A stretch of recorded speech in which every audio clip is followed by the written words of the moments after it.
Chapter 266. Hypocrisy.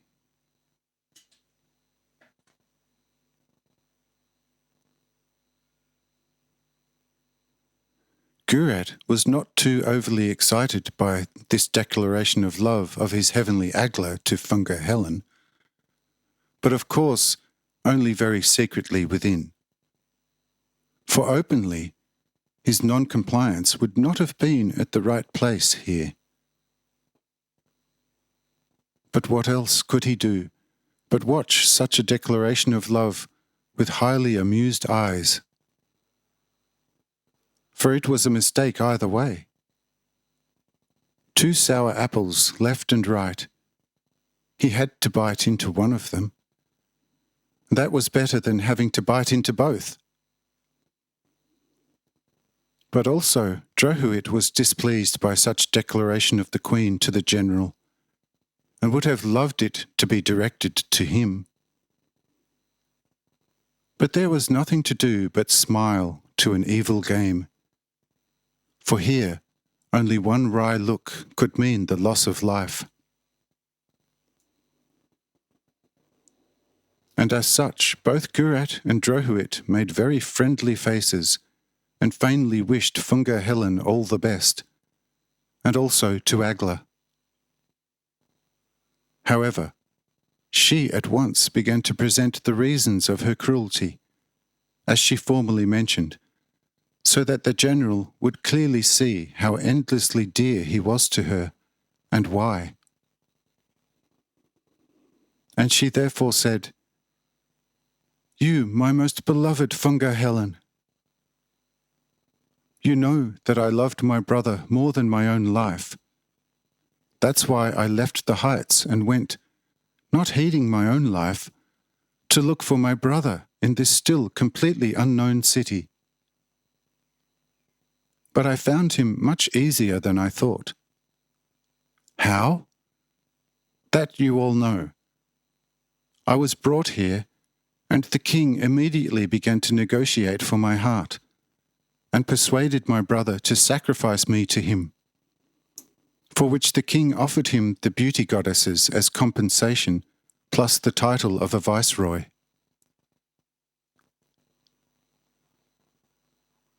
At the first glance I saw my brother wavering.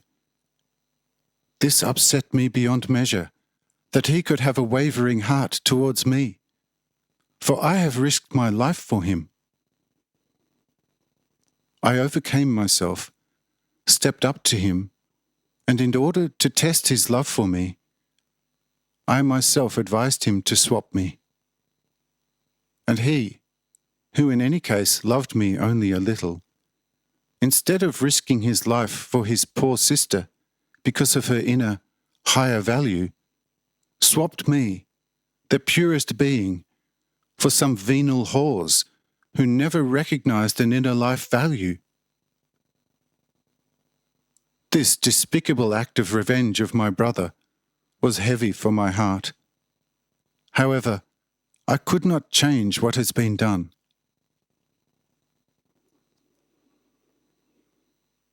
In such my inside afflictions I met you, Funga Helen, and soon recognized in you a great spirit, for whom it is possible to lead millions with his insight, one way or another. Only too soon I realized that only you, and not the king, has been the lord of Hanoch and the whole great empire. Then I thought, oh, man, if I could reveal to you my eternal truth about the true destiny of man from God, as I have it in me, and if I had your love, what endless good could you bring about? But when I saw you, Funga Helen, pretty close to my heart already, and realized that my brother's standing began to increase with you on my account, I suddenly discovered a shameful conspiracy of my brother against you. And I therefore had him thrown into the dungeon myself, since his life was still dear to me, which he would have lost otherwise, when his treachery would have been recognized. I visited him daily and tried to convert him, but with little success. When I, with great difficulty, was halfway to recovery with him, you found out that he languished in prison, and thus freed your greatest enemy.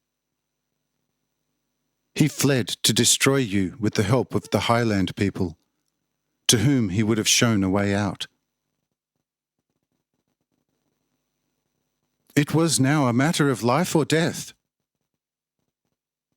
I thus sent captors after him with orders to slay my brother wherever they met him, because if he had been brought here alive again, you would have made a high-ranking personality of him, and he would have left in secrecy and would have betrayed you to the highland people. They would have then attacked you like fierce tigers and would have butchered millions. And if I would have betrayed him to you, what would you have done to him, and perhaps also to me? To avoid such great evil, I made the heavy sacrifice. Now judge whether I am therefore as cruel as you suppose. But I am not finished yet. Therefore, hear me out.